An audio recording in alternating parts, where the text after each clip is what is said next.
The train moved slowly through the quiet American night, its windows dim, its passengers half asleep, unaware that beneath the calm rhythm of steel on rails, they were passing through a place where history had quietly buried something it never intended to reveal.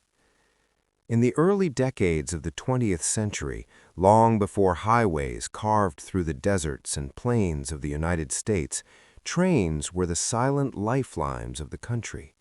They carried not just people and goods, but stories, thousands of them, moving steadily across states like Nevada, Utah, and California. Some of those stories were loud and proud, others were meant to disappear. Out in the Nevada desert, far from the growing cities and well beyond the reach of ordinary travelers, there existed a stretch of railway that few people spoke about. Official records showed nothing unusual, just another line connecting remote mining operations to the rest of the country. But the workers who had once been assigned there remembered something different. They remembered how the trains would sometimes arrive late at night, long after schedules had ended. No passengers would step off, no cargo was visibly unloaded, and yet the guards posted along the tracks were not the usual railway staff. They were quiet, disciplined, and carried themselves with a seriousness that suggested something far more official. One former worker, decades later, would describe those nights in a slow, thoughtful tone. He said the air itself felt heavier when those trains passed through, as if the desert, vast and open as it was, chose to hold its breath. The man had been young then, barely in his 20s, working maintenance along the tracks.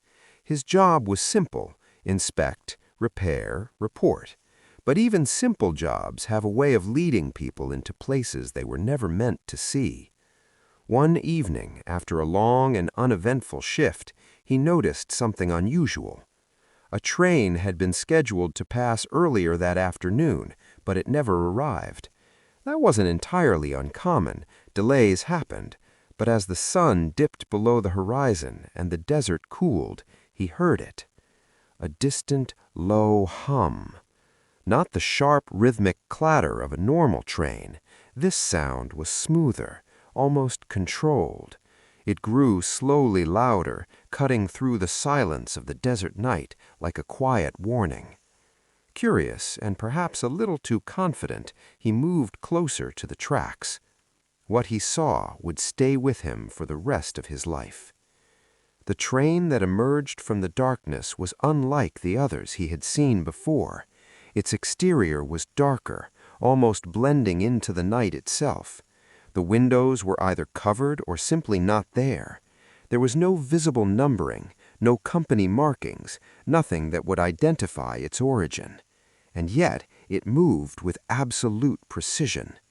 It slowed as it approached a section of track that, according to official maps, led nowhere significant. No station, no depot, just open land and distant hills. But as the train came to a stop, something unexpected happened. A section of the ground, barely noticeable in daylight, seemed to shift.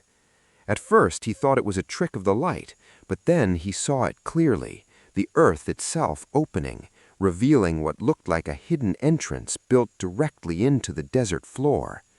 There were no bright lights, no loud machinery.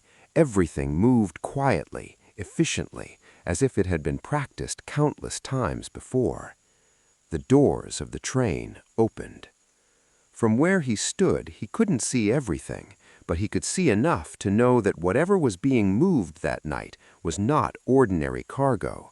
Figures stepped out, dressed in uniforms he didn't recognize.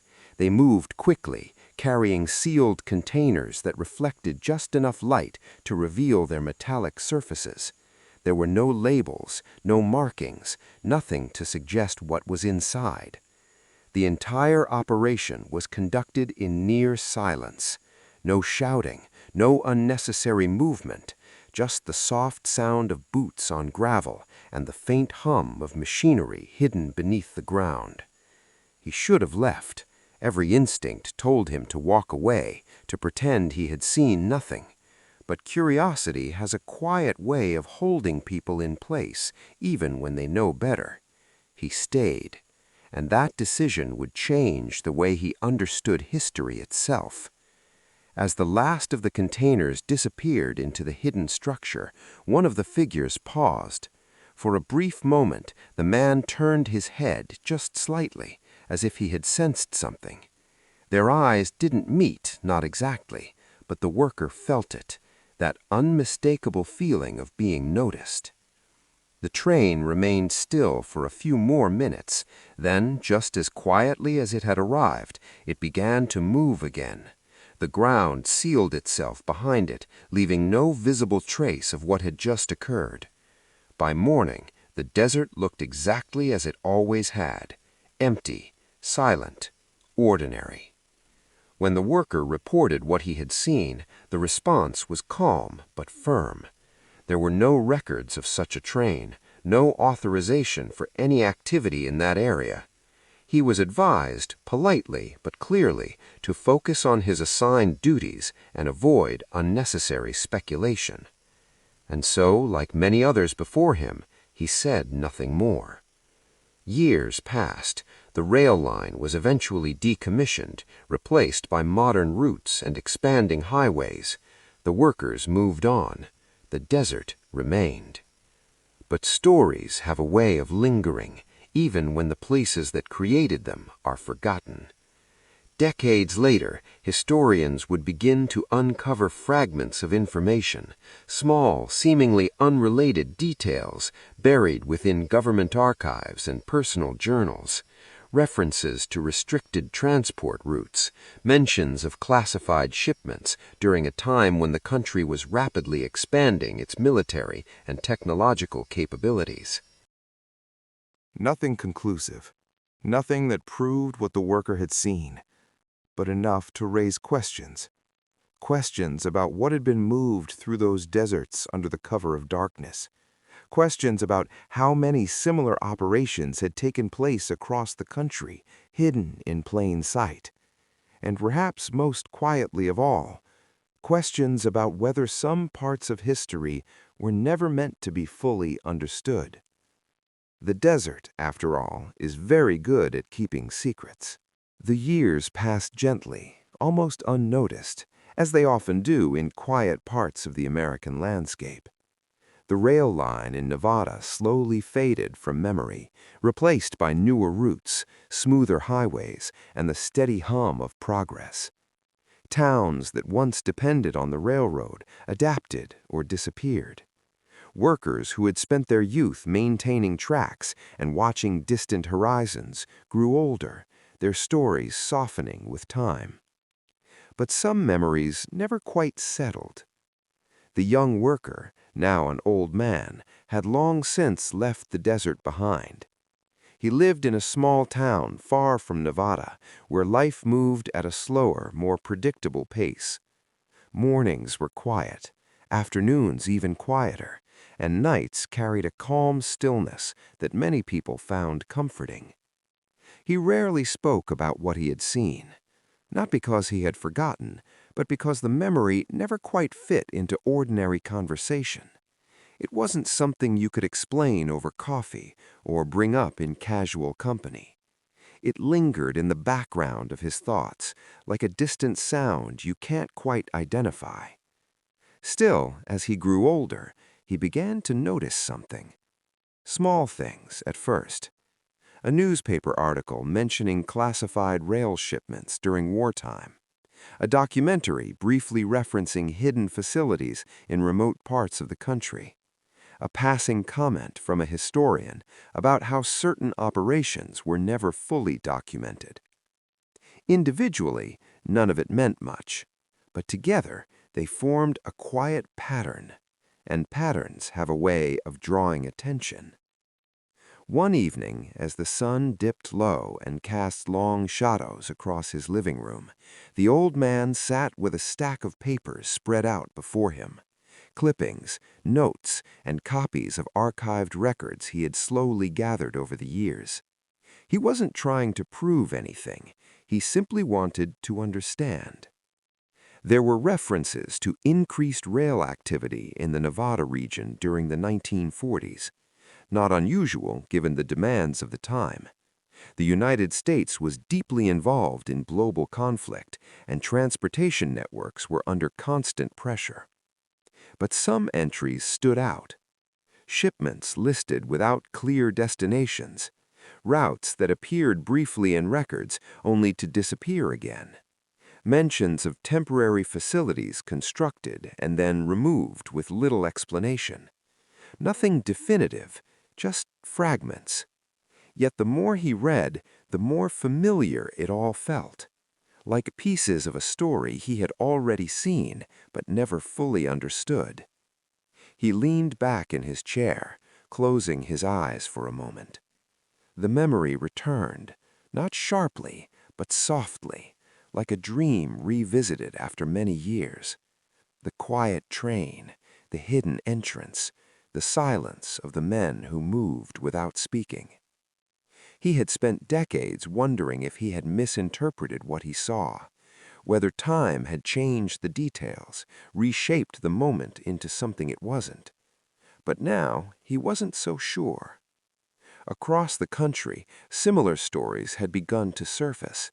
Not loudly, not in headlines or official reports, but in small, personal accounts. A retired engineer recalling a train that never appeared on schedules.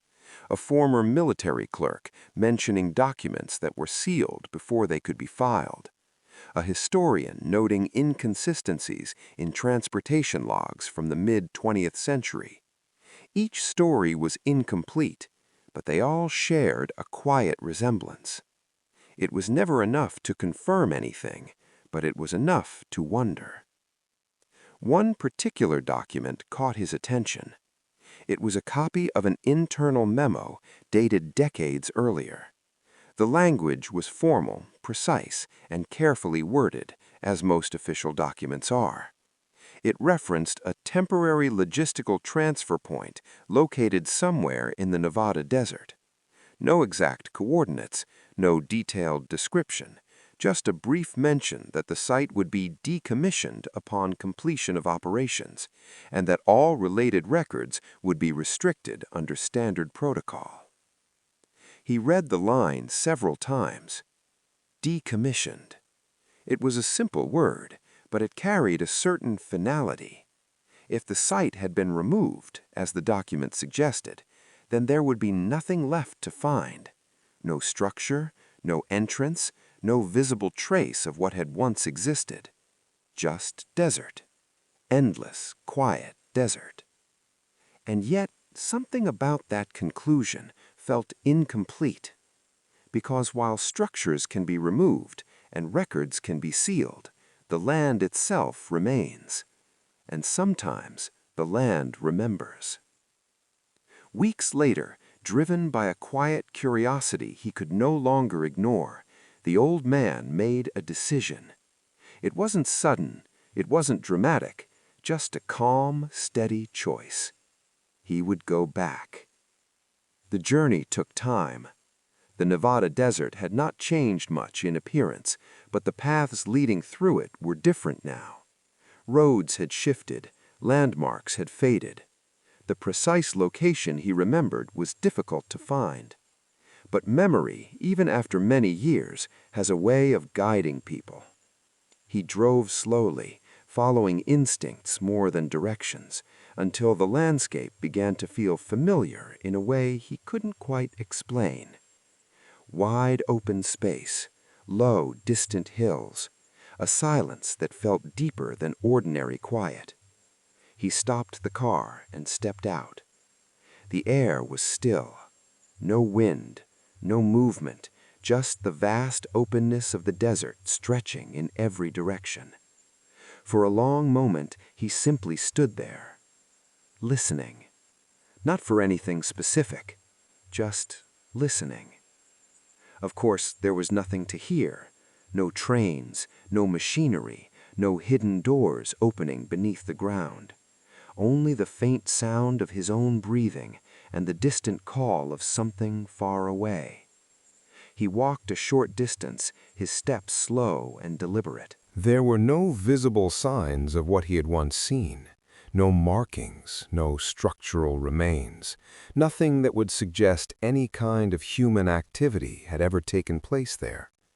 If someone had arrived without knowing the story, they would have seen only an empty landscape, peaceful, ordinary. And yet, as he stood there, he felt something familiar. Not fear, not even unease, just a quiet sense that this place had once held something important, something carefully hidden. He looked out across the desert, the sunlight now softer as the day moved toward evening. For a brief moment, he imagined the scene as it had been, the train emerging from the darkness, the ground opening silently, the figures moving with quiet precision. Then, just as gently, the image faded, replaced once again by stillness. He didn't stay long. There was nothing more to see, and perhaps nothing more to understand. Some stories, he realized, are not meant to be fully uncovered, not because they are impossible to find, but because they were never intended to be complete. As he returned to his car, the desert behind him remained unchanged, silent, endless, and patient, as if it had all the time in the world to keep its secrets. The drive back felt longer than the journey out, not because of distance, but because something in his mind had shifted, quietly, almost imperceptibly. The desert had offered no answers, no clear evidence, nothing he could point to and say, "This is what I saw." And yet the absence of proof did not feel like the end of the story. If anything, it felt like the beginning of a different kind of question. In the weeks that followed, the old man returned to his routine. Mornings with coffee, afternoons with quiet reading, evenings that faded gently into night. On the surface, everything remained the same, but beneath that calm, his thoughts had become more focused. He no longer questioned whether the event had happened. Instead, he began to wonder why. Why that location? Why such secrecy? And most of all, why move something in that way, under those conditions, with such careful silence? He revisited the documents he had collected over the years, this time with a different perspective. Instead of looking for confirmation, he looked for context.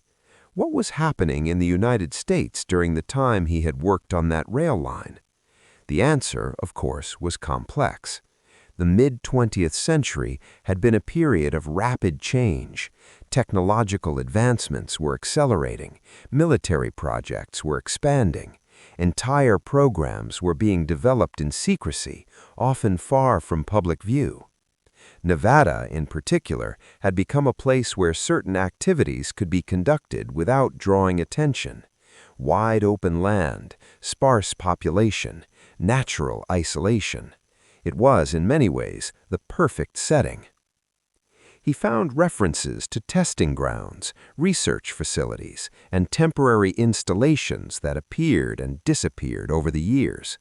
Most of them were eventually acknowledged, at least in part, but not all. Some entries remained incomplete, some records ended abruptly, and some locations were mentioned only once, never to appear again. One evening, while reviewing a collection of archived transportation logs, he noticed something subtle but unusual, a pattern in the timing. Several shipments, spread across different months and even different years, all passed through a similar region of Nevada. The routes were not identical, but they shared a common intersection point, an area that, according to official maps, had no significant infrastructure. No station, no facility, nothing that would justify repeated logistical activity, unless, of course, something had existed there temporarily. He traced the entries carefully, noting the dates, the frequencies, the gaps between them. The shipments were not constant. They appeared in intervals, sometimes weeks apart, sometimes months, as if whatever operation had taken place was not continuous, but scheduled, deliberate, controlled. He leaned back again, letting the information settle. A quiet realization began to form. What he had witnessed that night had not been a one-time event. It had been part of a system designed to move something important enough to require secrecy, precision, and isolation. But systems, no matter how well designed, rarely operate in complete silence forever. They leave traces, not obvious ones, but small, almost invisible signs that something once existed. He began to look for those signs, not in official records this time, but in personal accounts, letters, journals, recorded interviews, stories told quietly, often dismissed or forgotten. And slowly, patiently, he found them. A construction worker who had been assigned to a temporary project in the desert, only to be reassigned without explanation weeks later. A driver who recalled delivering supplies to a location that did not appear on any map. A technician who mentioned working underground, though he could not clearly describe where. Each account was incomplete, each one missing details, but together they formed something larger. Not a clear picture, but an outline, and within that outline, a possibility. The old man did not rush to conclusions. He understood the nature of memory, the way stories can change over time. He knew that not everything he read could be taken at face value. And he also understood something else. When enough separate accounts begin to align, even loosely, they begin to carry weight. They begin to suggest that something real once existed, something structured, something intentional. One night, as rain tapped softly against his window, he sat with all his notes spread out once more. The room was quiet, the only sound the steady rhythm of water outside. He looked at the timeline he had created, the shipments, the locations, the personal accounts. And then, almost without thinking, he drew a line. Not a straight line, but a connection. From the rail activity, to the temporary site, to the disappearance of records, to the silence that followed. It wasn't proof, but it was enough to understand the shape of the story. And sometimes, understanding the shape is all that remains. He folded the papers carefully, placing them back into their folder. There was a sense of calm in the act. Not satisfaction exactly, but acceptance. Whatever had been moved through that desert, whatever had been stored beneath its surface, had been part of a moment in history that was never meant to be fully revealed. And now, decades later, it remained just out of reach. Not hidden completely, but not fully visible either. Somewhere in between. Like the memory of a sound you can almost hear, but never quite catch. The old man turned off the light and sat for a moment in the darkness. Outside, the rain continued, steady and quiet. Inside, his thoughts slowed. He no longer felt the need to search further, not because the mystery had been solved, but because it had been understood in its own quiet way. The desert had kept its secret, and perhaps that was always the point. For a while, everything remained still. Days passed into weeks, and the quiet rhythm of life returned as it always does. The old man no longer spent his evenings searching through records or tracing patterns across fading documents. The folder he had carefully built over the years now rested untouched on a shelf, gathering a thin layer of dust. It might have ended there, a story remembered, partially understood, and then gently set aside. But history, especially the kind that is never fully told, has a way of returning when it is least expected. It began with a letter. Not an official document, not something marked with authority or urgency, just a simple envelope, delivered among the usual mail, its presence unremarkable in every way, except for one detail. There was no return address. The old man noticed it immediately. He turned the envelope over in his hands, studying it with quiet curiosity. The paper felt ordinary. The handwriting, however, was careful, almost deliberate, as if the person who wrote it had taken their time. He opened it slowly. Inside was a single sheet of paper. No greeting, no signature, just a short message. Some places are not meant to be remembered, but they are never truly gone. He read the line once, then again. There was no explanation, no additional detail, only a set of numbers written beneath the sentence. Coordinates. For a long moment, he simply sat there, the paper resting lightly in his hand. It could have been a coincidence, a mistake, something sent to the wrong address, but something felt intentional. He stood, walked quietly to his desk, and unfolded an old map. The coordinates were easy enough to check. With careful movements, he traced the numbers across the grid. The location they pointed to was not far from where he had been before. Not the exact same place, but close. Close enough to matter. He leaned back slightly, his expression unchanged, though his thoughts had begun to shift once more. He had not spoken to anyone about his visit to the desert. He had shared no details, made no public inquiries. As far as he knew, there was no reason for anyone to contact him, especially not like this. And yet, the letter had found him, quietly, precisely. The room felt still again, the same calm atmosphere he had grown used to. But beneath that calm, something subtle had returned. Not urgency, not fear, just a quiet pull. The kind that doesn't demand action, but invites it. He folded the paper carefully and placed it on the table. Hours passed. The daylight faded. Evening settled in, and still the thought remained. By the time night had fully arrived, the decision had already been made. The next morning, he prepared for the journey once again. There was no rush in his movements. He packed only what he needed, checked his vehicle, and set out with the same steady pace as before. The road stretched out ahead of him, familiar in some ways, different in others. The landscape shifted gradually as he moved farther from town, the signs of everyday life thinning until they disappeared entirely. The desert returned, wide, silent, unchanged. But this time, his destination was more precise. The coordinates guided him, leading him off the main path and onto a less traveled route. The ground became rougher, the terrain more uneven, until eventually he reached a point where the road could go no further. He stopped the car and stepped out. The air felt the same as before, still, quiet, almost weightless.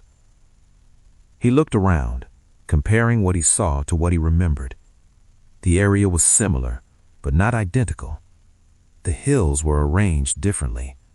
The open space felt narrower somehow. He walked forward slowly, the paper with the coordinates folded in his pocket. There was no obvious marker, no sign that anything unusual had ever taken place there. Just sand, rock, and distance. But as he moved farther from the car, something caught his attention. A faint line in the ground. Not natural. Too straight. Too deliberate. He followed it carefully. It stretched across the desert floor, subtle enough to be missed by anyone looking closely.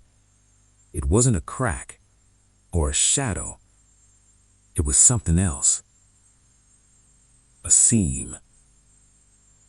The realization came quietly, not with surprise, but with a kind of recognition. He had seen something like this before, years ago. On a different night, in a different place, he stopped walking. The silence around him deepened, as if the desert itself had become aware of his presence. He waited. Nothing moved. Nothing changed, and yet the feeling remained. That same quiet sense that something existed just beneath the surface, not visible, not active, but not entirely gone either. He stood there for a long time, his eyes resting on the faint line in the ground. The sun shifted slowly overhead, the light changing as the day moved forward. Still, nothing happened. No sound, no movement, no hidden doors opening as they had before. Eventually, he took a step back, then another. There was no frustration in his expression, no disappointment, only understanding. Whatever had once operated in this place was no longer active. If it had ever returned, it was not doing so now. The letter had not led him to a discovery, it had led him to a reminder, a quiet confirmation that the story he had witnessed was part of something larger, something that extended beyond a single moment in time. He looked down once more at the seam in the earth. Then, without hesitation, he turned and began walking back toward his car. The desert remained still behind him, unchanged, unspoken, but no longer entirely unknown. The return journey felt quieter than before, not empty, but settled, like a thought that had finally found its place. The old man drove through the long stretches of desert road without distraction, the horizon steady, the sky wide and open above him. He didn't rush. There was nothing chasing him, nothing waiting ahead, just the quiet understanding that whatever he had been looking for was no longer something he needed to find. And yet the letter remained, folded neatly, resting in his pocket.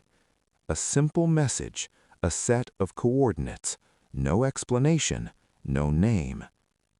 When he arrived home, he placed the paper on his desk and sat down, studying it again under the soft light of the room. Some places are not meant to be remembered, but they are never truly gone. The words felt different now, less mysterious, more intentional, as if they had not been written to confuse, but to guide. He leaned back slightly, letting his thoughts settle. If someone had sent this letter, then someone knew, not just about the place, but about him. That realization didn't bring fear, it brought clarity, because it meant one thing: he had not been the only one watching.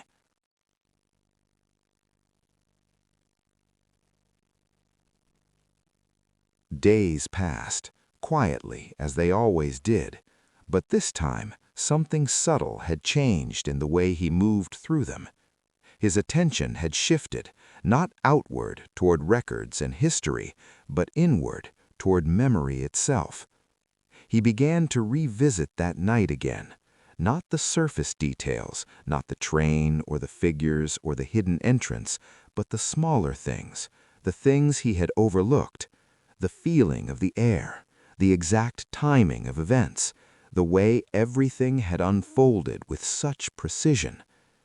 Memory, when approached carefully, has a way of revealing what it once hid, and slowly, piece by piece, something began to stand out, a detail so small he had dismissed for years: the sound.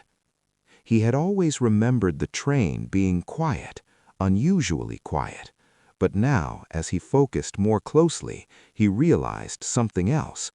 It hadn't just been quiet, it had been controlled.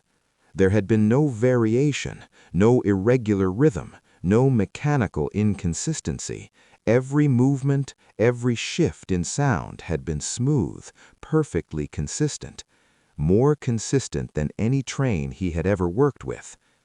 He opened his eyes slowly.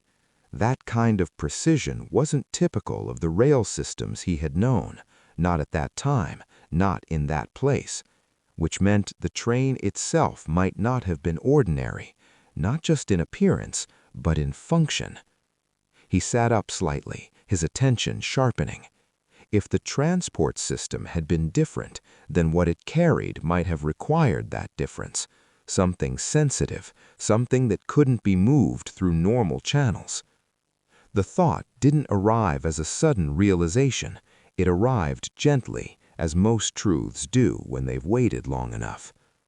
This had never been about hiding something random. It had been about protecting something specific. That evening, as the sky outside turned a soft shade of gray, he returned once more to the folder on his shelf. He hadn't planned to open it again, but now it felt necessary. He laid the papers out carefully, his movements slow and deliberate. This time, he wasn't looking for patterns in locations or timelines. He was looking for something else: descriptions, technical details, anything that might hint at the nature of what had been transported. Most of the documents were vague, as he expected, but one entry, brief, almost overlooked, caught his attention. A reference to a contained material requiring stable conditions during transport. No further explanation, no classification, just that single line. He read it several times. Stable conditions. That would explain the precision, the controlled movement, the absence of noise and disruption. Whatever it was, it had required care, not just secrecy, but protection. He placed the paper down gently, and for the first time, a clearer picture began to form. Not complete, but clearer. Hidden, not because it was dangerous in the moment, but because of what it might represent. The room felt quieter now, not in sound, but in understanding. He looked again at the letter, at the simple, steady handwriting, at the message that had brought him back to the desert. And then, almost without thinking, he turned the paper over. There, barely visible under the right angle of light, was something he had missed before. An impression, not ink, not written, pressed lightly into the paper, as if it had been beneath another sheet when something was written above it. He adjusted the angle slightly, letting the light catch it just right. Slowly, faintly, the shape became clearer. Letters, incomplete but readable. He leaned closer, careful, focused, and then, quietly, he saw it. A word, or part of one. Archive. He didn't move for a moment. The word lingered in his mind, connecting itself to everything he had seen, everything he had read, everything he had tried to understand. Not a storage facility, not a testing ground, an archive. The realization settled gently but firmly. Whatever had been moved through that desert, whatever had been hidden beneath its surface, it had not been something new. It had been something old, something worth keeping, something that for reasons unknown had been removed from the visible world and placed somewhere it would not be disturbed. He sat back slowly, the room unchanged, the night deepening outside. And for the first time, the mystery no longer felt like something distant or unreachable. It felt complete, not solved, but whole. Somewhere, at some point in history, something had been quietly preserved, moved through the darkness, stored beneath the earth, and then, just as quietly, left behind. Not forgotten, but set aside, as if waiting, not to be discovered, but to remain. The old man folded the letter one final time and placed it back into the folder. He did not search further. He did not return to the desert again, because now he understood something simple. Not every part of history is meant to be uncovered. Some parts are meant to be kept, not hidden out of fear, but protected by silence. And sometimes, the quietest stories are the ones that last the longest. For several days, the word stayed with him, archive. It wasn't a word that suggested danger in the usual sense. It didn't carry the urgency of weapons or the secrecy of active operations. Instead, it carried something quieter, something deliberate, preservation, care, intention. The old man moved through his routine as always, but his thoughts returned to that word again and again, turning it slowly, examining it from different angles. An archive of what? That question did not rush him.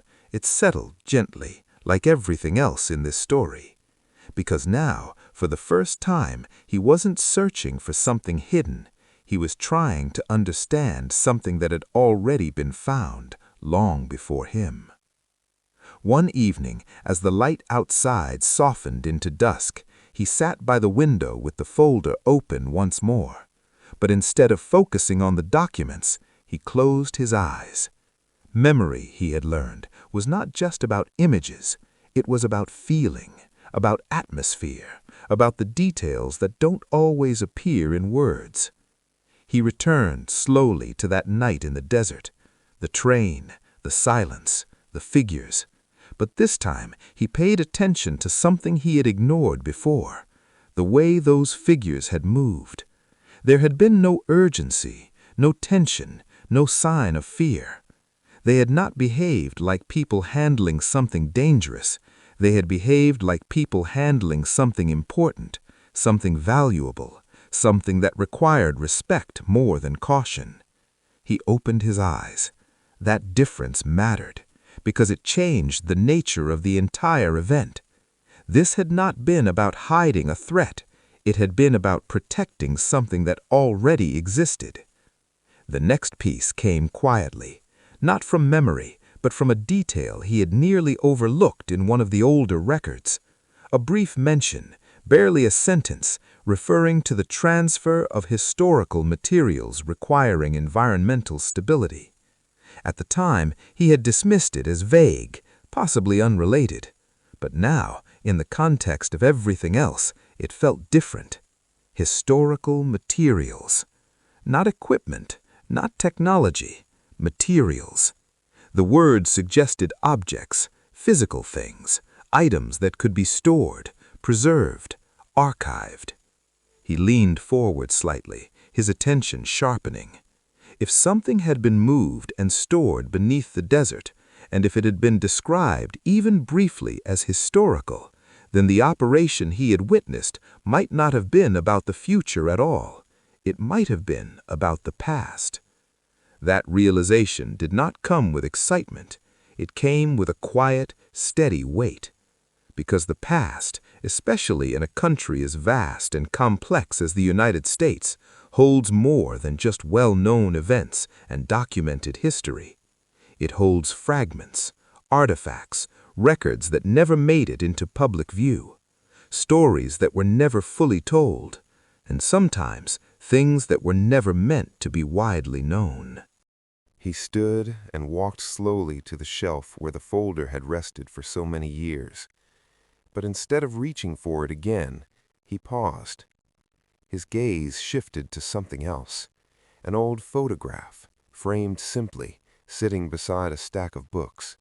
It wasn't related to the desert, not directly. It showed a group of men standing near a rail line somewhere in the American West. The image was faded, its edges worn slightly with time. He picked it up, studied it. There was nothing unusual about it at first glance. Workers, tools, a stretch of track disappearing into the distance. But then his eyes moved to the background. Far behind the group, barely visible, was a structure, low, partially obscured, easy to miss.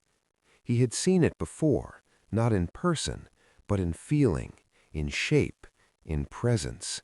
Something about it echoed the memory of that hidden entrance in the desert. He sat down slowly, the photograph still in his hands. The realization did not arrive all at once. It unfolded, gently, as if it had been waiting for the right moment. What if the site he had seen had not been built for that specific operation? What if it had already existed, repurposed, reused, adapted for something new, something that required the same qualities: isolation, stability, silence? The idea settled into place. An underground structure, built at some point in the past, perhaps for mining, storage, or early infrastructure, later quietly transformed into something else, an archive not just of data or documents alone, but of physical history, objects, artifacts, possibly items considered too sensitive, too rare, or too significant to be placed in ordinary collections. He placed the photograph back down carefully. The room felt still again, but in a different way now. Not empty, not uncertain, but complete. The story had never been about a hidden experiment, or a mysterious cargo, or even the train itself. Those had simply been parts of a process. The real story had been something much quieter, something older. A decision made at some point in history to take certain pieces of the past and place them somewhere they would not be disturbed, not lost, not destroyed, just removed, held in silence. He thought again of the letter, of the coordinates, of the seam in the earth that marked something just beneath the surface. And then, for the first time, a different question appeared. Not what was stored there, but who decided it should be stored at all. Because archives do not create themselves, they are built, organized, chosen, which meant someone somewhere had decided what was important enough to keep and what could be left behind. The old man leaned back in his chair, his breathing slow, his thoughts steady. There was no need to search further, no need to return to the desert. The answers, or at least the shape of them, were already here, not in full detail, but in quiet understanding. Somewhere beneath the vast, silent landscape of the Nevada desert, something remained, not active, not visible, but present. An archive, hidden not out of fear, but out of intention. A collection of pieces of the past, carefully preserved beyond the reach of time and attention. And perhaps, most quietly of all, a reminder that history is not only what we are told, it is also what is chosen to be kept in silence. The old man closed his eyes for a moment, not in exhaustion, but in calm, because the story, in its own quiet way, had reached its end, not with revelation, not with proof, but with understanding. And sometimes that is enough. Night settled gently over the town, the kind of quiet night where nothing feels urgent and even time seems to slow down. The old man sat in his chair, the room dimly lit, the soft hum of the outside world barely noticeable through the walls. The story, as far as he could tell, had reached its natural end. There were no more documents to read, no more places to visit, no more questions that needed answers, only a quiet understanding that something had existed, and still did, in its own way. He reached for the folder one last time, not to search, not to analyze, just to close it properly. Inside were the pieces he had gathered over the years, notes, records, memories, and now the letter. Each one incomplete on its own, but together forming something that felt whole. He placed the letter on top. For a brief moment, his hand rested there. Then he closed the folder, slowly, deliberately, as if sealing something that did not need to be opened again. The days that followed were calm. Nothing unusual happened. No more letters arrived. No unexpected details appeared. Life continued in its steady, predictable rhythm, Morning light through the window, afternoon silence, evenings that faded into stillness. And yet, something subtle had changed, not in the world around him, but in the way he saw it. Because now, when he thought about history, he no longer imagined it as a complete record of everything that had ever happened. He saw it differently, as something shaped, selected, organized not only by what was known, but by what was chosen to remain unknown. One evening, as the sky turned a soft shade of blue-gray, he stepped outside. The air was cool, the street quiet. He looked up for a moment, his eyes resting on the open sky above him, vast, uninterrupted, much like the desert he had once stood in. There was a certain comfort in that similarity, a quiet reminder that some places and some stories do not need to be understood in order to be real. He thought again briefly of the train, the smooth, controlled movement, the silent operation beneath the earth, the careful way everything had been handled. At the time, it felt mysterious, unexplainable. Now it felt purposeful, as its every detail had been part of something larger, something that extended far beyond a single night or a single location. He returned inside and sat down once more. The room was exactly as it had been. Nothing had changed, and yet everything felt settled, complete. He no longer felt the quiet pull to search for more, no need to uncover, no need to confirm, because the story had never been about discovering a hidden truth. It had been about recognizing that some truths exist quietly, without needing to be revealed. The folder remained closed, undisturbed, a small, simple object resting on a shelf. But within it, a story remained, not written in full, not explained in detail, but present, in memory, in fragments, in understanding. And somewhere far away, beneath the vast, silent expanse of the Nevada desert, the archive remained as well, unseen, untouched, holding whatever it had been chosen to hold, not waiting to be found, not meant to be opened, just existing, as it always had. The old man leaned back in his chair, his eyes slowly closing, the quiet of the room wrapped gently around him, and for the first time in many years there was nothing left to wonder, no questions lingering at the edges of thought, no unfinished pieces, only calm.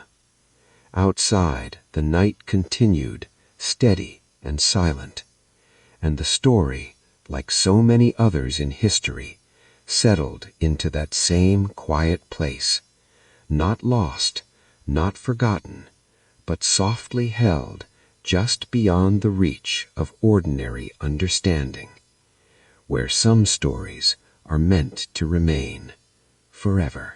The tension that had once lingered at the edges was no longer content to remain there. It began to move closer, not all at once, but in quiet steps, until it could be felt in nearly every part of the kingdom.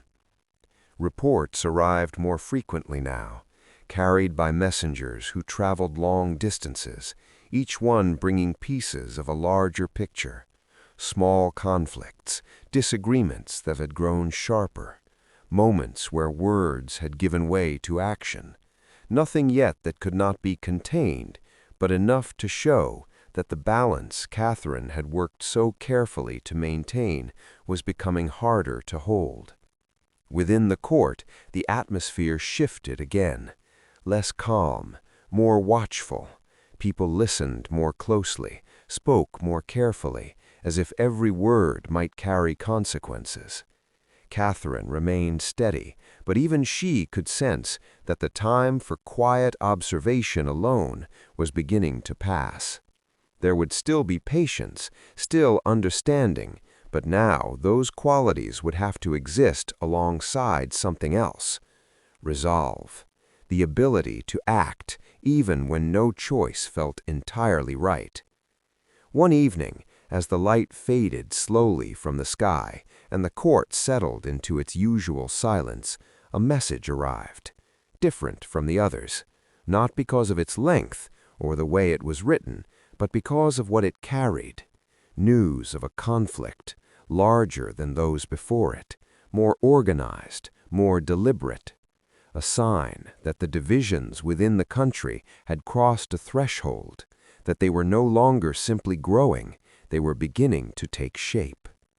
Catherine listened as the message was read, her expression unchanged, her posture calm. But within, there was no uncertainty left. This was the moment she had sensed for so long, the point where waiting would no longer be enough. Still, she did not react immediately. She allowed the silence to settle, allowed the weight of the news to be fully understood, because decisions made in haste could not be undone easily, and what came next would matter, not just for the present, but for everything that followed. When she finally spoke, her voice was steady, measured, not raised, not hurried. She called for careful response, for action that was firm but not reckless, for steps that would address the conflict without allowing it to spread further. It was not an easy path. There were those who pushed for stronger measures, for swift and decisive force. Others who urged caution, who feared that any action would only deepen the divide. Catherine stood between them, as she had so many times before, but now the space between those sides felt narrower, more fragile, and yet she did not step away. She held that position, balanced, focused, guided not by fear, but by the understanding she had built over years. Actions were taken, carefully planned, measured in their intent, and for a time they seemed to hold. The conflict did not disappear, but it did not immediately spread. A fragile pause, a moment where things remained contained, but Catherine knew that this was not an ending, it was only a beginning. Because once divisions reach this point, they rarely fade on their own. They continue, shifting, adapting, waiting for the next moment to rise again. And so she remained vigilant, watching, listening, preparing. The quiet strength that had defined her for so long was still there, but now it was joined by something else, a readiness, not for conflict, but for the reality of it, an understanding that peace was no longer something that could be assumed. It had to be protected, maintained, sometimes even defended. And though the road ahead was becoming more difficult, more uncertain, Catherine did not turn away. She continued forward, step by step, decision by decision, holding on to the balance for as long as she could, because she knew that even in times of division, even when the path seemed unclear, there was still value in patience, in understanding, in the quiet effort to hold things together. And as the night settled once more and the court grew still, there was a sense not of peace, but of pause, a brief moment between what had already begun and what was yet to come, a moment where the story seemed to rest just for a while before continuing into something deeper, something more challenging, something that would test everything Catherine had become. But for now, the silence returned, soft, uncertain, and waiting. The pause did not last. It never truly does. What had once been held at a distance, what had been carefully contained, began to move again. Not slowly this time, but with a quiet determination, as if everything that had been building beneath the surface had finally found its moment. Reports no longer came as isolated incidents. They arrived closer together, more urgent, more difficult to ignore. What had once been described as tension was now something more defined, something that could no longer be softened by careful words alone. Within the court, the atmosphere tightened. Conversations became shorter, more direct. There was less space for uncertainty, less room for delay. Catherine felt it in every moment, not as panic, but as pressure, a steady weight that rested just beneath everything she did. And yet, her composure did not break. It did not falter. If anything, it became more focused, more deliberate, because now, more than ever, she understood the cost of losing it. One decision, made without care, could undo years of balance, years of effort, years of quiet restraint. So she moved forward, not quickly, but firmly. There were choices now that could not be avoided, actions that had to be taken, not because they were desired, but because they were necessary, for stability, for control, for the hope, however fragile, that things could still be held together. Some measures were strengthened, authority made more visible, not as a display of force, but as a reminder that order still existed, that the structure of the kingdom had not yet been lost. At the same time, she continued to seek understanding, even when it became more difficult, even when voices around her grew sharper, more divided. Because she knew that without understanding, any action, no matter how strong, would only deepen the divide. Her son, no longer as young as he once had been, began to feel the weight of his position more clearly. The world around him, no longer something to simply learn about, but something to carry, to face.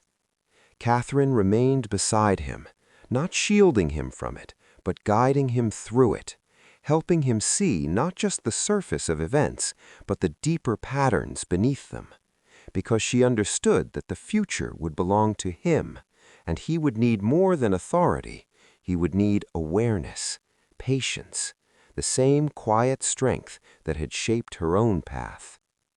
Still, even with all her efforts, there were moments when it became clear that not everything could be controlled, that some forces, once set in motion, would move forward regardless of intention.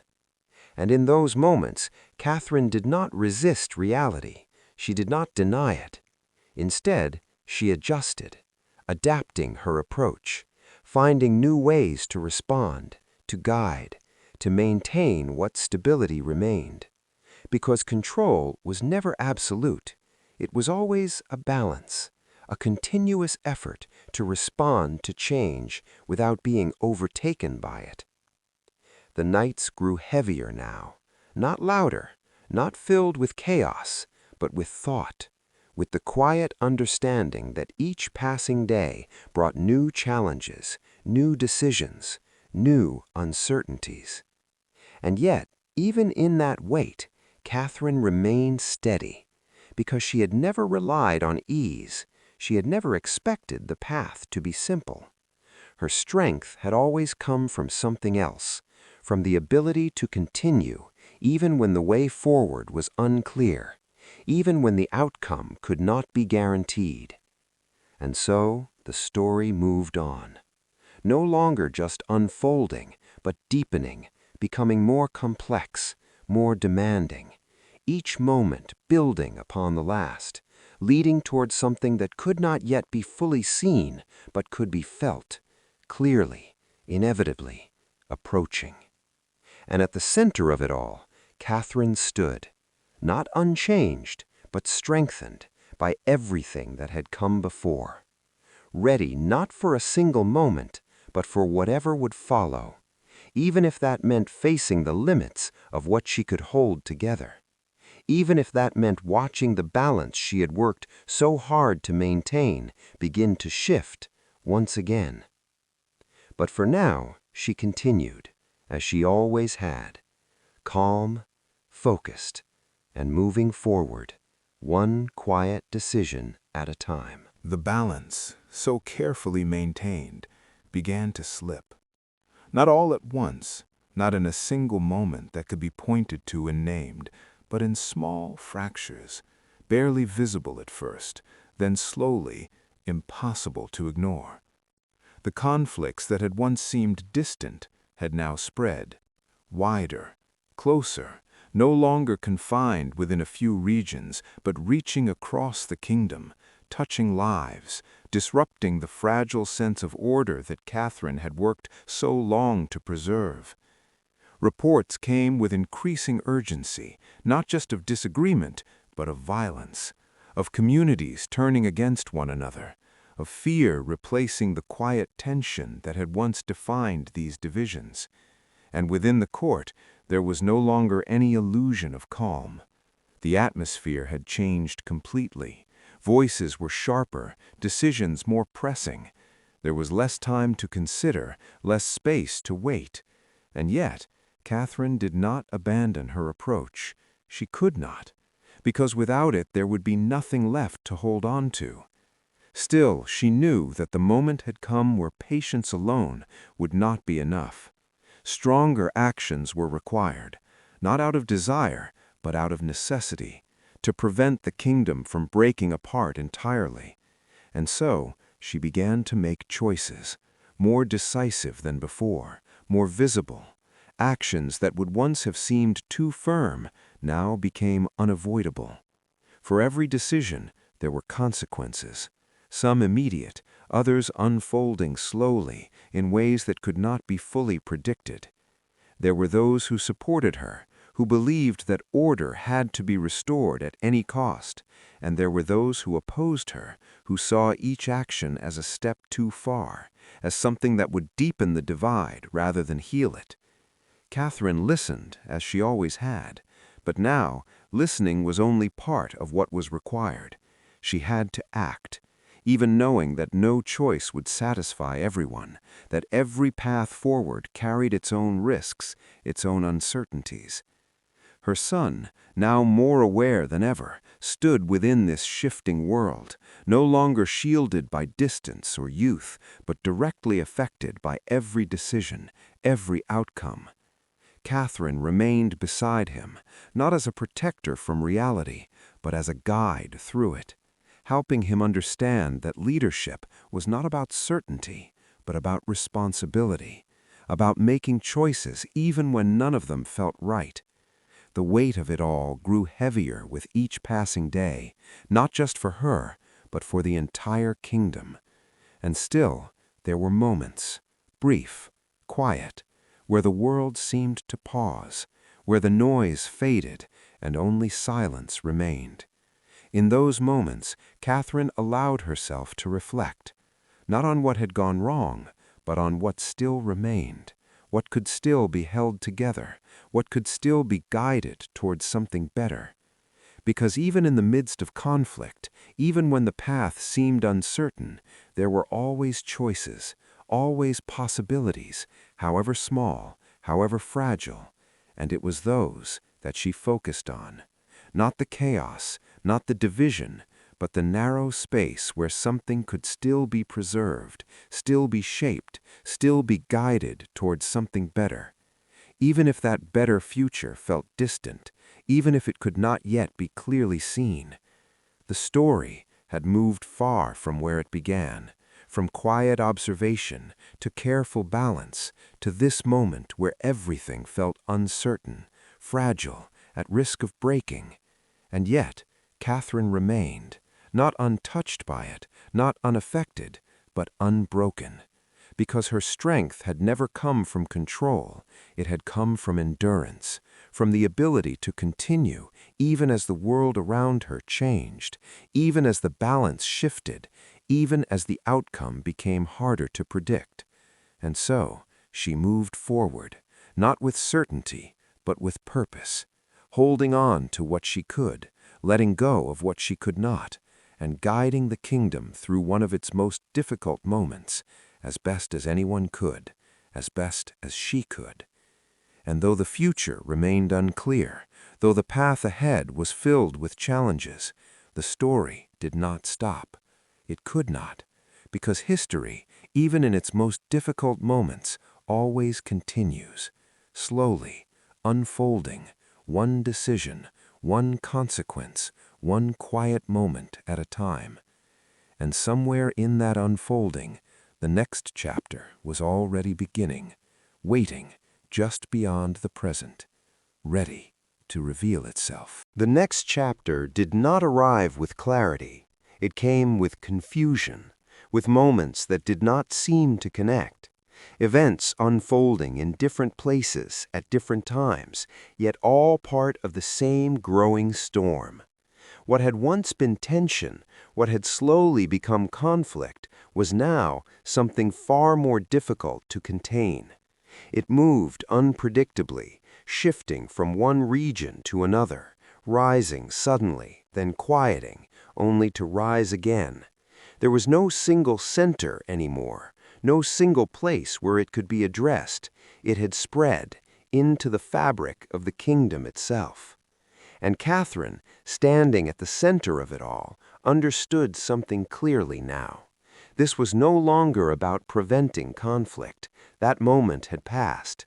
Now it was about navigating it, limiting it, guiding it, so that it would not consume everything.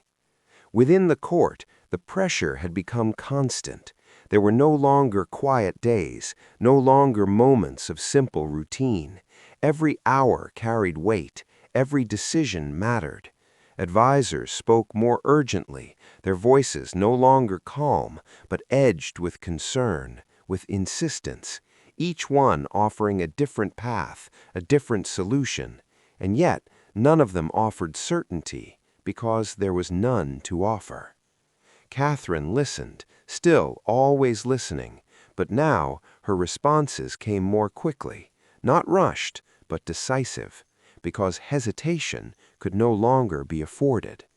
There were moments when force was used, carefully, reluctantly, but used nonetheless, to restore order where it had broken, to prevent further spread, and each time it carried a cost she understood, even when others chose not to see it, because every action, no matter how necessary, left something behind, a memory, a consequence, a shift in how people saw the world, and those shifts added up, slowly shaping the future. Her son continued to grow into his role, but now his path was far from gentle. He was learning not just from observation, but from experience, from the reality of leadership in a time of division. Catherine remained close, but she allowed him to face it, to feel the weight of it, because shielding him now would only leave him unprepared for what lay ahead. Still, there were moments when even she could feel the strain, not outwardly, not in ways others could easily see, but within, in the quiet spaces where thought replaced action, where reflection replaced decision. There, the weight of everything she carried was fully present, and yet she did not allow it to overwhelm her. She had come too far for that, had endured too much, learned too much to falter now. Instead, she adjusted, as she always had, adapting to the changing world, finding new ways to respond, to guide, to hold on, even as the ground beneath her shifted, because that was the truth of it now. The ground was no longer steady. It moved, constantly, and survival, for the kingdom, for her family, for everything she had worked to protect, depended on the ability to move with it, without losing balance entirely. The story had become something different, no longer quiet, no longer gentle, but still not chaotic, not uncontrolled, because at its center there was still Catherine, still steady, still thinking, still guiding, even when the path ahead was obscured, even when the outcome remained uncertain. And though the challenges continued to grow, though each step forward felt heavier than the last, she did not stop, could not stop, because this was no longer just her journey. It was the journey of an entire kingdom, moving through one of its most difficult times, searching for a way forward, even if that way had not yet fully revealed itself.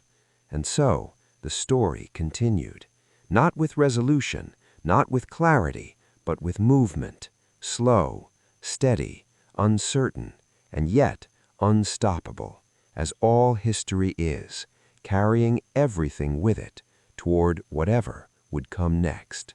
The movement could no longer be slowed.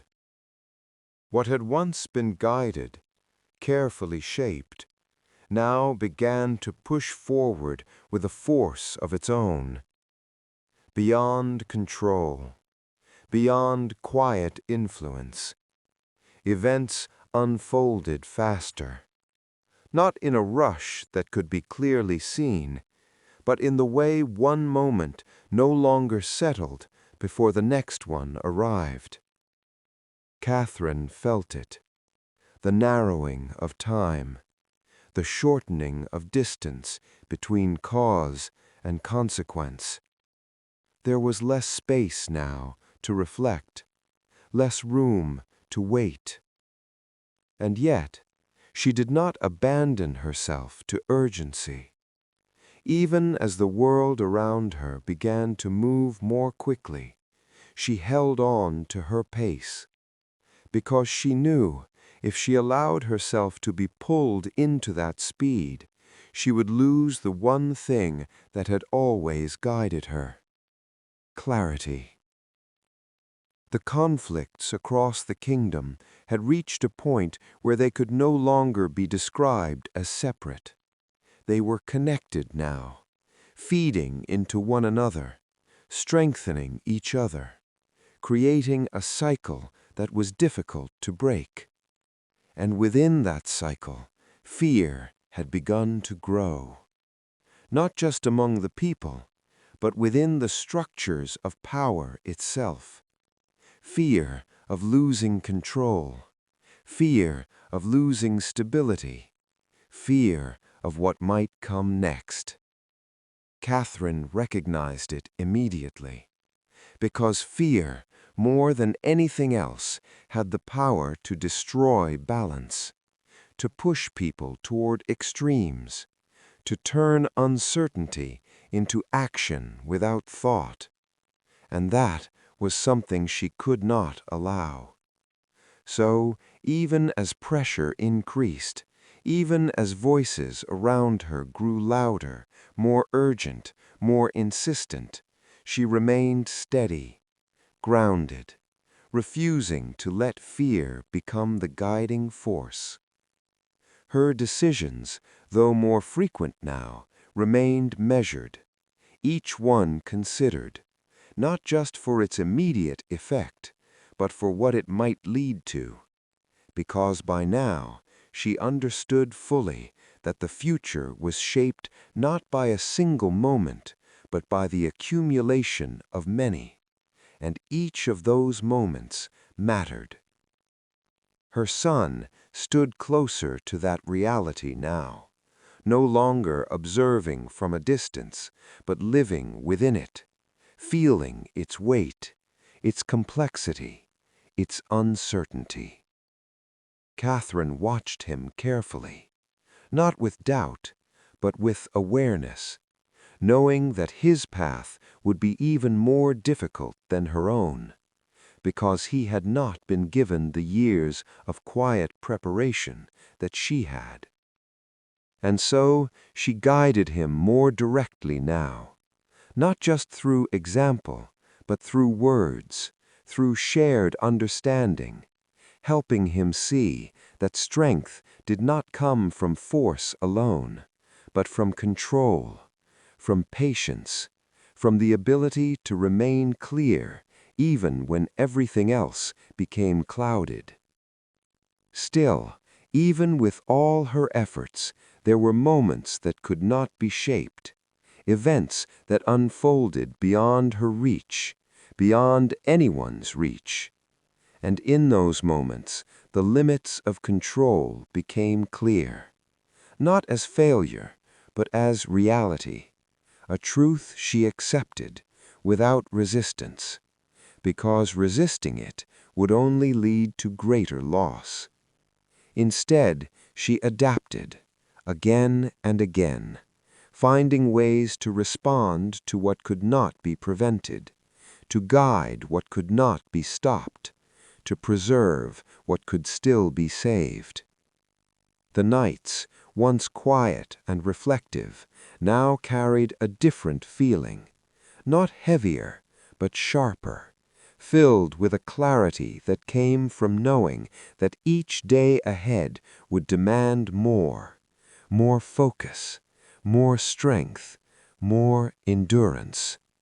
And yet, there was no hesitation, no retreat, because by now there was nowhere else to stand, no place outside the story. She was within it, at its center, and everything she had become, everything she had learned, was now being tested, not in a single moment, but continuously, relentlessly.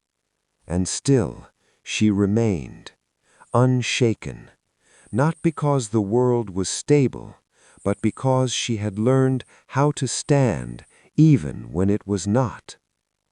The story continued to move forward, not toward resolution, not yet, but toward something inevitable, something that had been building since the very beginning, now closer than ever, now impossible to avoid. And as that moment approached, Catherine did not look away. She did not slow. She did not rush. She simply continued, steady, focused, prepared, to face whatever would come next, even if it changed everything, even if it tested the limits of all she had worked to hold together.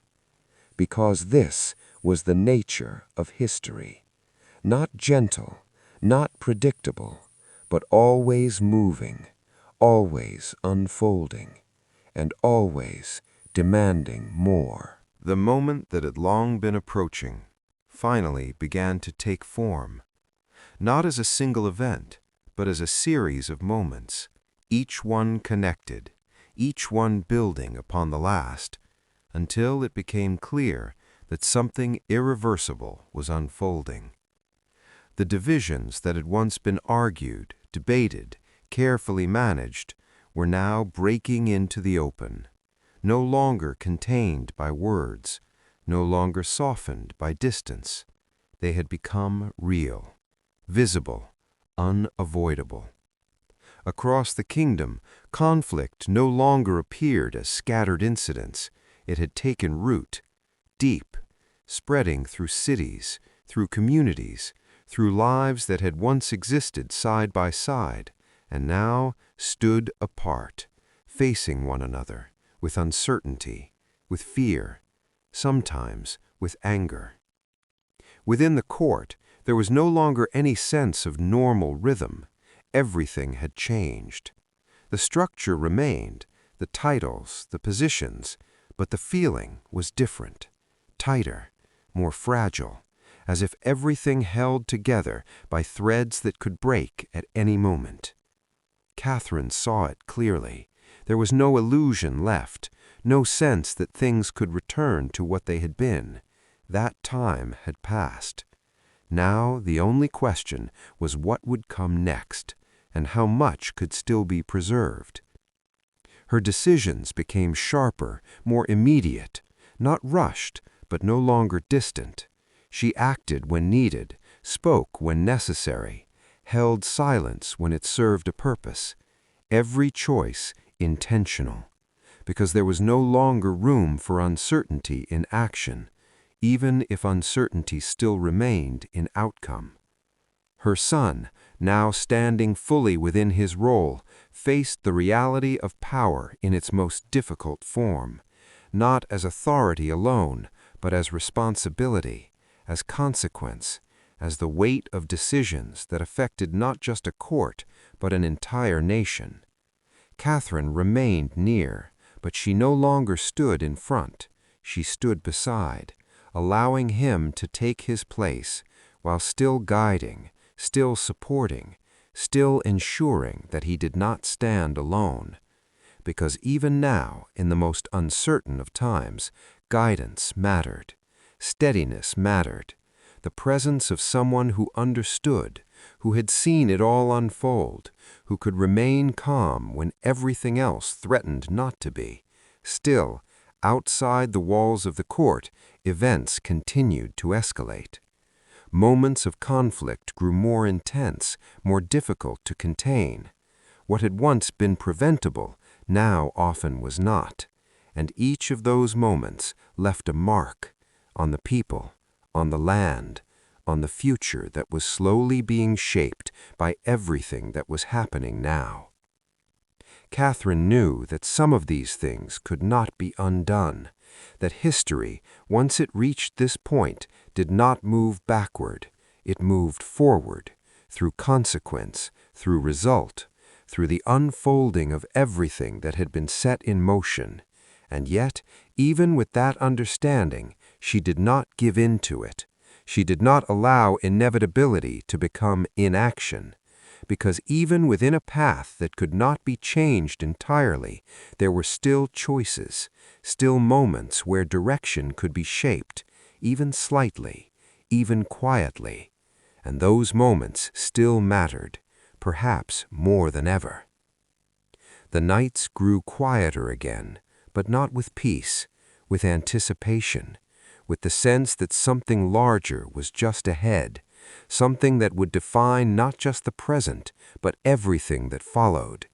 And in those quiet hours, Catherine remained as she had always been, thoughtful, composed, unmoving in the face of uncertainty, because she understood something that had guided her from the very beginning, that even in the most difficult times, even when the world seemed to shift beyond recognition, there was still value in remaining steady, in continuing forward without losing clarity, without losing purpose.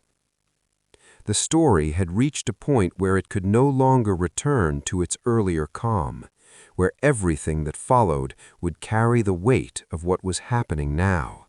And still it moved, as it always does, without pause, without hesitation, carrying everyone within it toward what could not yet be fully seen, but could already be felt, clearly, inevitably, drawing closer with each passing moment. And in the center of it all, Catherine remained, not untouched, not unchanged, but unwavering, as the world around her prepared to enter one of its most defining chapters, a chapter that would test everything and leave nothing exactly as it had been before. And then, the fragile line that had held for so long finally gave way. Not everywhere at once, not in a single unified moment, but in enough places, in enough lives, that it could no longer be denied. What had once been tension, what had slowly become conflict, was now something deeper, something that reached into the heart of the kingdom, changing it, shaping it in ways that could not be easily undone. The reports that arrived no longer carried uncertainty, they carried confirmation of clashes, of unrest, of moments where control had slipped and could not be quickly restored. Within the court, there was no longer any question of what they were facing, only how to endure it, how to respond to it, how to prevent it from becoming something even more destructive. Catherine stood within that reality, fully aware now that the balance she had held for so long had reached its limit. Not because she had failed, but because the forces around her had grown beyond what balance alone could contain. And still, she did not abandon her principles. She did not turn to extremes. Even now, especially now, she held to what she understood, that once everything is lost to reaction, there is little left to rebuild from. So her actions remained measured, even as they became stronger, more visible, more necessary. She worked to stabilize where she could, to bring order where it was still possible, to prevent the spread where it had not yet reached. It was no longer about preserving peace, not in the way it once had been. Now it was about limiting damage, about protecting what remained, about ensuring that the future, however uncertain, would still have something to stand on. Her son, now fully within the weight of his crown, faced moments that no preparation could have fully prepared him for, decisions that carried immediate consequence, actions that could not be undone. Catherine remained beside him, not to take his place, but to steady it, to ensure that even in uncertainty there was still thought, still clarity, still purpose, because without those, power becomes something dangerous, something unstable, and she would not allow that, not if she could help it. Still, there were moments now when even her influence could not reach far enough. Events unfolded beyond the walls of the court, beyond the reach of immediate control, and each of those moments added to the weight of what was already happening. The kingdom, once held together by structure, by tradition, by shared understanding, now felt divided, not completely broken, but no longer whole. And yet, even in that division, life continued. People moved forward, adapted, endured, as they always have. And Catherine, seeing this, understood something that few others allowed themselves to consider, that even in times of great unrest, there is still continuity, still a thread that carries forward from one moment to the next, from one generation to the next, and that thread, no matter how strained, must be protected, must be guided, because it is the only thing that allows history to continue, to rebuild, to find its way forward again. The nights now held a different kind of silence, not reflective, not peaceful, but aware, as if everything, every wall, every quiet corridor understood that they stood within a moment that would be remembered, a moment that would shape everything that followed. And in that awareness, Catherine did not look for escape. She did not wish for the past.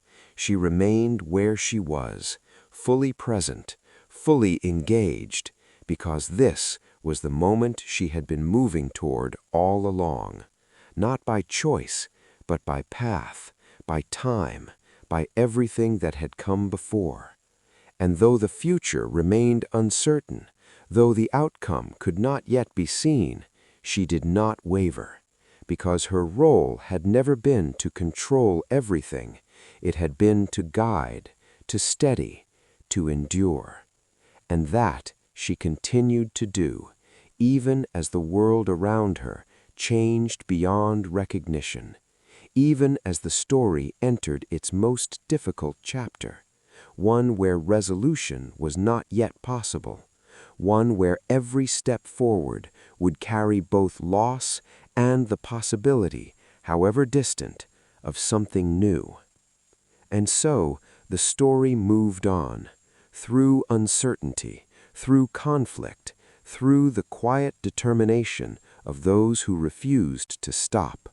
And at its center, Catherine remained, not untouched, but unbroken, as history continued to unfold around her, one moment at a time. The unfolding did not slow. If anything, it deepened. What had already begun now started to reveal its full weight, not just in events, but in consequences, in the quiet aftermath of each decision, each conflict, each moment that could not be taken back. Across the kingdom, there was a growing realization that this was no longer temporary, no longer something that would simply pass with time. It had become part of the present, part of daily life, something people now had to live within, adapt to, endure. And within that reality, Catherine continued to move forward, not searching for a quick end because she knew there wasn't one, but searching for stability, however small, however fragile. Moments where order could still exist, where structure could still hold, even as everything else shifted. Her decisions now carried an even sharper edge, not because she had changed, but because the situation demanded it. There were times when compromise was no longer possible, when a clear direction had to be chosen, even if it came with cost. And each time she chose with the same care, the same awareness that had guided her from the beginning, but now with a deeper understanding of what those choices truly meant. Because by now she had seen enough to know that every action left something behind, something that would shape what came next. Her son stood stronger now, not untouched by what he had faced, but shaped by it. His understanding no longer formed by instruction alone, but by experience, by the reality of leadership in a world that no longer felt stable. Catherine saw the change in him, not sudden, but steady, and in that there was a quiet reassurance that even in uncertainty, growth continued, that even in difficulty, something was being built, something that would carry forward. Still, the conflicts did not fade. They continued, sometimes rising sharply, sometimes settling just enough to create the illusion of calm, but never fully disappearing. And with each rise, each return, the weight of it all grew heavier, not just for those in power, but for everyone, because the effects of it reached far beyond the court, into everyday lives, into places where decisions made from a distance became realities that could not be avoided.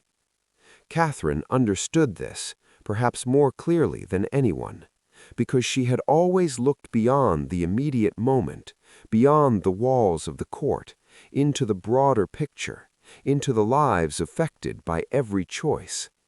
And it was that understanding that continued to guide her, even now, when the path forward felt narrower than ever. There were nights when even the smallest sound seemed to carry meaning, when silence itself felt like part of the unfolding story, not empty, but filled with everything that had happened and everything that was yet to come. In those moments, Catherine did not search for answers, not directly, because she knew that some answers could only be revealed over time. Instead, she focused on what could be done, what could still be guided, what could still be held together. Because even in the most uncertain times, there are always points of stability, however small, and it is those points that determine whether anything can endure at all.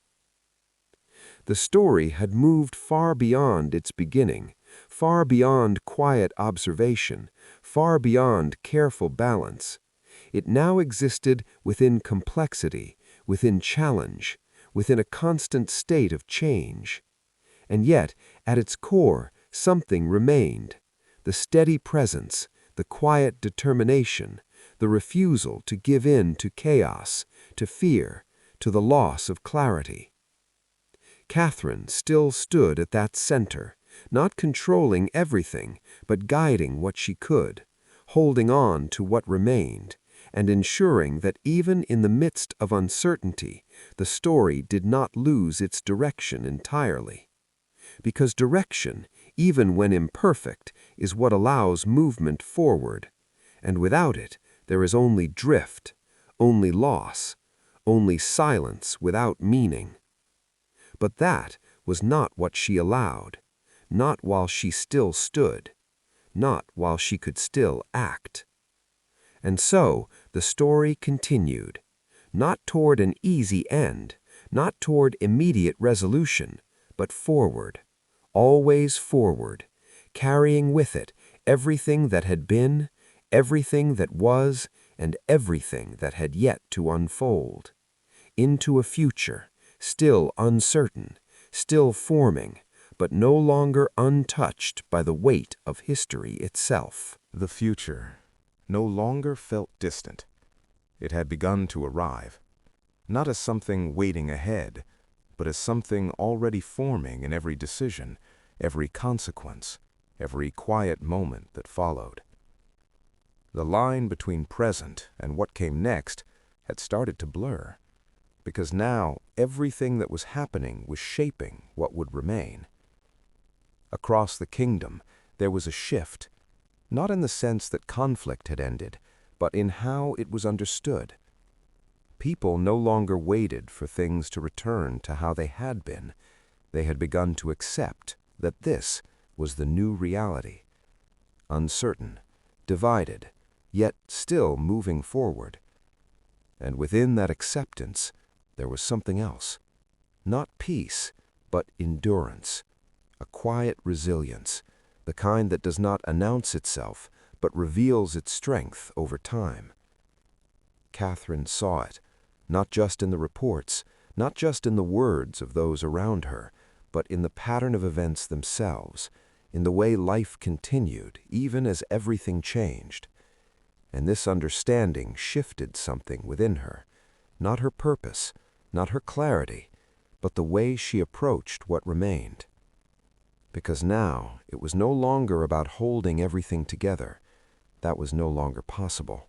Too much had already changed. Too much had already been set in motion.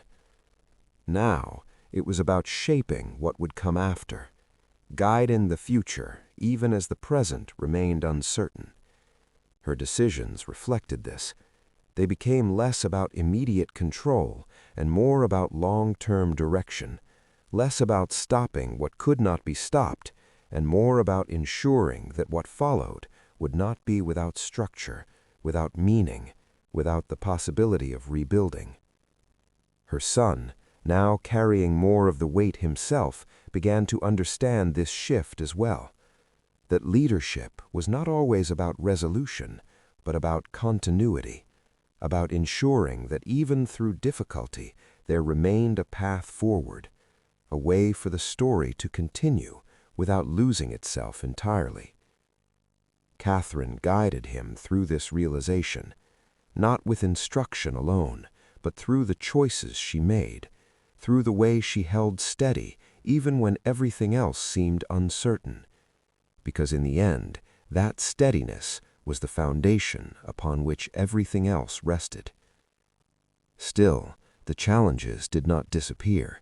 They continued, as they had before, rising, falling, shifting.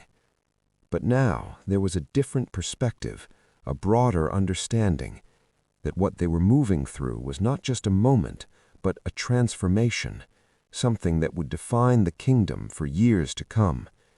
And in that understanding, there was a kind of clarity, not about what would happen, but about what needed to be done, to endure, to guide, to preserve what could still be preserved, and to prepare for what would follow. The nights, once filled with reflection, then with tension, now carried something else, a quiet sense of continuation, as if the story itself had accepted its path and was moving forward, without resistance, without hesitation, simply unfolding as it must. And Catherine remained within it, not at the beginning, not yet at the end, but at a point where everything mattered, where every choice, every moment carried weight. And still, she did not falter, because by now she understood something fully, that history is not defined only by its outcomes, but by how it is carried, how it is guided through its most uncertain moments. And that was what she continued to do, quietly, steadily, without the need for recognition, without the need for certainty, only with purpose, only with the understanding that even in a world that has changed, There is always a way forward, even if it must be built step by step, moment by moment, through patience, through endurance, through the quiet strength of those who refuse to stop. And so the story continued, not as it once had been, but as it had become, deeper, more complex, marked by everything it had passed through, and still moving toward a future that was no longer untouched, but still not yet fully written. The sense of continuation became something quieter now, not because the world had settled, but because those within it had begun to move with it. What once felt like disruption now felt like a condition of life itself, not accepted easily, but accepted nonetheless. Across the kingdom there were still conflicts, still moments of unrest, still divisions that had not healed. But alongside them, there was something else, a slow, almost unnoticeable adjustment. People learning not to ignore what was happening, but to live within it, to continue even when certainty was gone. Catherine saw this clearly, and it changed the way she held her role, not by lessening her responsibility, but by refining it. Because now, more than ever, it was not about controlling every outcome, it was about sustaining direction, ensuring that even in a world that had shifted so deeply, there was still a thread of order, still a sense, however fragile, that things were not entirely lost. Her decisions reflected that understanding. They became quieter, not weaker, but more precise, focused on what truly mattered, on what would remain long after the immediate moment had passed. Her son stood with a different presence now, not untouched by what he had experienced, but shaped by it. There was a steadiness in him, not fully formed, but growing, and Catherine recognized it, not with pride, but with awareness, that this was the continuation she had been guiding toward. Not perfection, not certainty, but resilience, the ability to endure, to adapt, to lead, even when the path was unclear. Still, there were moments when the weight of everything that had happened could be felt more strongly, not in action, but in reflection, in the quiet realization that the world they once knew no longer existed in the same way, that something had ended, even if it had not been marked by a single moment, and in its place something new, still forming, still uncertain, had begun. Catherine did not resist that realization. She accepted it, because to hold on too tightly to what had been would only make it harder to guide what was becoming. And so she let the past remain where it belonged, not forgotten, not dismissed, but understood as part of the path that had led to this point. The nights, once heavy with thought, now felt different again, not lighter, but steadier, as if the uncertainty, while still present, no longer carried the same sharp edge. It had settled into something deeper, something that no longer demanded constant reaction, but quiet awareness. And within that awareness, Catherine continued, not searching for an ending, not expecting resolution to come quickly, but ensuring that the story did not lose itself, that even through change, through division, through everything it had endured, there remained a sense of continuity, a path forward, however complex, however uncertain. And as time moved on, slowly, steadily, the kingdom itself began to reflect that same pattern, not restored, not whole in the way it once had been, but enduring, adapting, finding ways to continue even within a world that had been reshaped.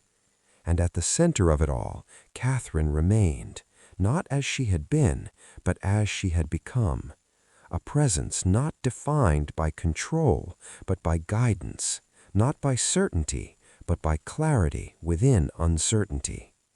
And as the story carried forward, it became clear that this was no longer a chapter of beginnings or even of breaking, but of becoming, of a world and a leadership learning to exist within change itself.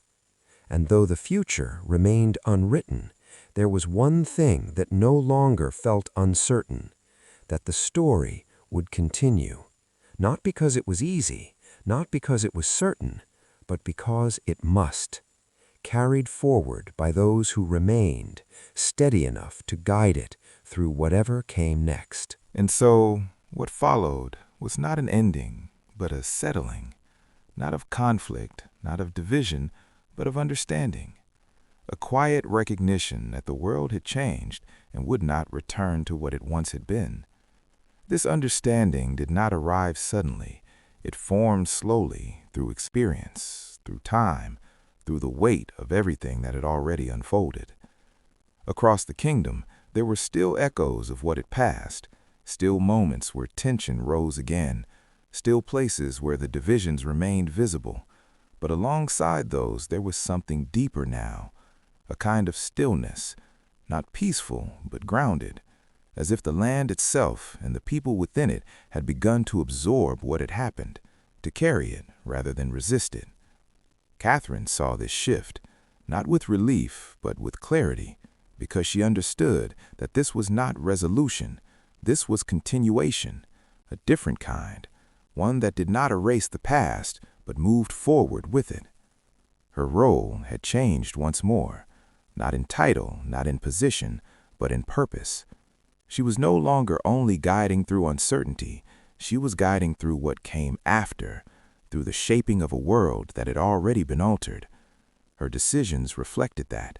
They carried less urgency now, not because they mattered less, but because the nature of what mattered had shifted. It was no longer about immediate response, but about long-term stability, about ensuring that what had endured would not slowly fade away. Her son stood within that same transition, no longer becoming, but being, carrying the weight fully now, not with ease, but with understanding. The lessons he had absorbed, the moments he had witnessed, had shaped him into something that could continue, that could lead, not perfectly, but steadily. And Catherine, seeing this, allowed herself not to step away, but to step back, just slightly, enough to let that continuity take its place, because she knew that her role had always been part of something larger, something that extended beyond her, beyond any single moment, beyond even the challenges that had defined so much of this story. Still, she remained present, watching, listening, guiding when needed, but no longer holding everything alone, because now it no longer rested solely on her. The kingdom, though changed, though marked by everything it had endured, continued, not as it once had been, but as it had become, more complex, more aware, carrying within it the memory of its own transformation, and that memory, quietly, would shape everything that followed. The nights, once filled with tension, then with reflection, now carried a different kind of silence, one that did not press, did not demand, but simply existed, as part of the passage of time. And in that silence there was space, not for forgetting, but for understanding, for recognizing how far the story had come and how much it had changed. And still, there was no final moment, no clear ending, because history does not conclude so simply. It continues, always, shaped by what came before and shaping what comes next. And Catherine, now no longer at the beginning, nor at the height of the storm, but somewhere beyond it, remained part of that movement, not as the center, but as a foundation, a presence that had held steady when it mattered most and allowed something else to rise from it, something that would carry forward into a future still unfolding, still unwritten, but no longer without direction. And so the story did not end, it simply continued.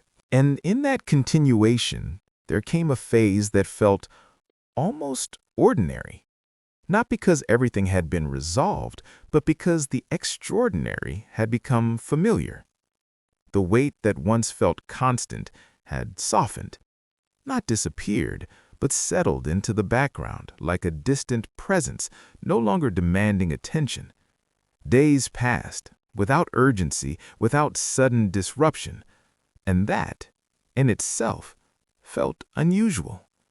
For so long, movement had been defined by reaction, by responding to what could not be predicted. But now, there was space to act without pressure, to think without interruption, to exist without the immediate sense that something would change at any moment. Catherine noticed this first, not as a shift in the world, but as a shift within herself. Her thoughts, once constantly moving, anticipating, adjusting, had become slower, more deliberate, less driven by urgency. And in that, she recognized something important, that this was not weakness, it was stability, a form of strength that did not rely on constant motion, but on consistency, on presence, on the ability to remain steady even when nothing demanded it. Her son experienced this differently. For him, this quieter phase felt unfamiliar, almost uncertain, not because it lacked direction, but because it lacked resistance. He had learned to lead in difficulty, to act in moments of tension, to respond when things were unclear. But now, he was learning something else: how to lead when there was no immediate challenge, how to maintain direction when nothing was forcing it. And that required a different kind of awareness, a different kind of discipline, one that was not driven by necessity, but by intention. Catherine saw this, and she did not intervene immediately because she understood that this was a lesson that could not be given, only experienced, only understood through time. The kingdom continued in this same pattern, not silent, not inactive, but steady, functioning, moving forward without the sharp edges that had once defined it. Trade resumed, communities rebuilt, conversations returned, not without memory, but without the same intensity. And gradually, something began to form, not a return to the past, but a version of the present that felt sustainable, not perfect, not untouched, but balanced. And within that balance, there was a different kind of challenge, one that was less visible, less immediate, but just as important. The challenge of not becoming complacent, of not mistaking calm for permanence, of remembering that stability requires as much attention as survival once did. Catherine held that understanding closely because she knew how easily things could shift, how quickly certainty could once again become fragile. And so, even in calm, she remained aware, not tense, not waiting for disruption, but prepared, in a way that did not interrupt the present, but protected it.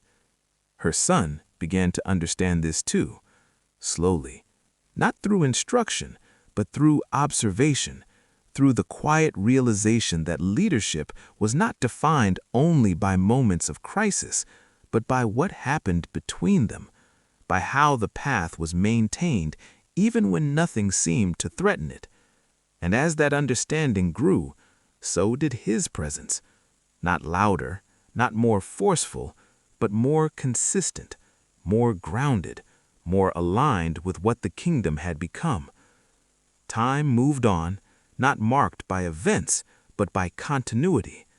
And in that continuity, there was something deeply human, a return, not to what had been, but to something quieter, something that did not demand attention, but allowed life to unfold naturally, steadily, without interruption. And still, beneath that calm, there remained awareness, a shared understanding that nothing is ever fully finished, that change, even when distant, is always possible. But now, that possibility no longer carried fear. It carried respect, a recognition that whatever came next would be met not with uncertainty alone, but with experience, with steadiness, with the quiet strength that had been built over time. And so, the story continued, not driven by urgency, not defined by disruption, but carried forward through calm, through balance, through the simple act of continuing, even when nothing demanded it. And even within that calm, there were moments, so small, so quiet, that they might have gone unnoticed if not for the way they lingered. A pause in conversation, a glance held just a second longer, the subtle awareness that something was still unfolding beneath the surface. Not disruption, not conflict, but movement, the kind that does not announce itself, the kind that reveals itself only to those who are paying attention. Catherine had always paid attention, not just to what was said, but to what remained unspoken. And in recent days, she began to sense it again, that quiet shift, not urgent, not alarming, but present, like a distant change in weather, too far to see clearly, but close enough to feel. It did not concern her in the way things once had, but it held her focus, because she understood that even the smallest movement could grow into something more if left unseen. Her son noticed it differently, not as a feeling, but as a pattern, a slight change in how people spoke, in how decisions were approached, in how silence began to carry meaning again. He could not define it fully, but he recognized enough to know that it was real. And this time, he did not rush to act. He did not search immediately for a solution. Instead, he observed. He allowed it to exist long enough to understand it. And that was something new, something that showed how much he had changed. The kingdom continued as before, on the surface, stable, balanced, unchanged. But beneath that, there were currents, subtle, slow, but undeniable. Not everyone noticed. Most did not need to, because it did not yet affect their daily lives. But for those who carried responsibility, for those who watched closely, it was there. Not as a threat, but as a reminder that stillness is never absolute, that even in calm there is motion, always. Catherine chose not to speak of it right away, not because it was unimportant, but because it was not yet clear. And she had learned that acting too soon could be as harmful as acting too late. So she waited, not passively, but with intention, watching, listening, allowing the shape of it to reveal itself. Her son, without being told, did the same. And in that shared silence there was understanding, a connection not based on words, but on awareness, on the recognition that leadership is not always about action. Sometimes it is about patience, about knowing when to let something unfold before deciding what it truly means. Days passed, and the subtle movement began to take form, not suddenly, not dramatically, but gradually, like something rising just enough to be seen. It showed itself in small decisions, in slight disagreements, in perspectives that no longer aligned as easily as before. Nothing broken, nothing lost, but something shifting. And with that shift came a quiet question, not spoken, but understood. What does stability mean when it begins to change again? Catherine considered this carefully, because she knew that this moment, though calm, was significant, not because of what it was, but because of what it could become. And once again, she found herself in a familiar place, not at the beginning, not in crisis, but at the edge of something not yet defined. Her son stood there as well, this time not behind her, not learning from a distance, but beside her, seeing what she saw, feeling what she felt, understanding without needing it explained. And that changed everything. Because now, whatever came next would not be carried alone. It would be faced together, not as teacher and student, but as two who understood the weight of what they carried. And so, the calm did not break. It deepened, holding within it the quiet beginnings of something new, something not yet visible, not yet defined, but already in motion. And the story, once again, moved forward, not with noise, not with urgency, but with the quiet certainty that change had already begun. And so, what had been building, quietly, patiently, without demand or declaration, reached a point not of climax, but of understanding. Because not every ending arrives with noise. Not every conclusion requires resolution. Some arrive like this, softly, almost unnoticed, until you realize there is nothing more that needs to be carried forward. Catherine stood not at the center of anything now, but within it, part of a world that no longer depended on her alone. And that was not loss. It was completion, not of the story, but of her role within it. Her son, no longer standing beside her in uncertainty, now stood firmly within his own place, not waiting, not learning, but continuing. The weight had not lessened, but it had settled into something he could carry, not because he had to, but because he understood how. And Catherine, seeing this, allowed herself something she had not fully allowed before: stillness. Not the stillness of waiting, but the stillness of knowing that what she had guided, what she had protected, what she had endured would continue without her needing to hold it together.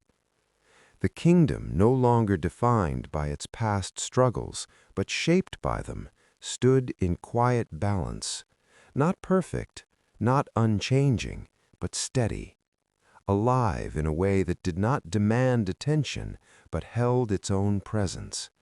And within that presence there was something final, not an ending of time, but an ending of necessity.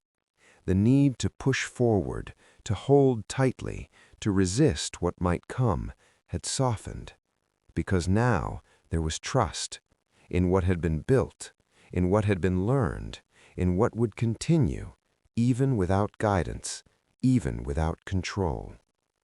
Catherine took one last look, not as a ruler, not as a protector, but simply as someone who had been part of it all.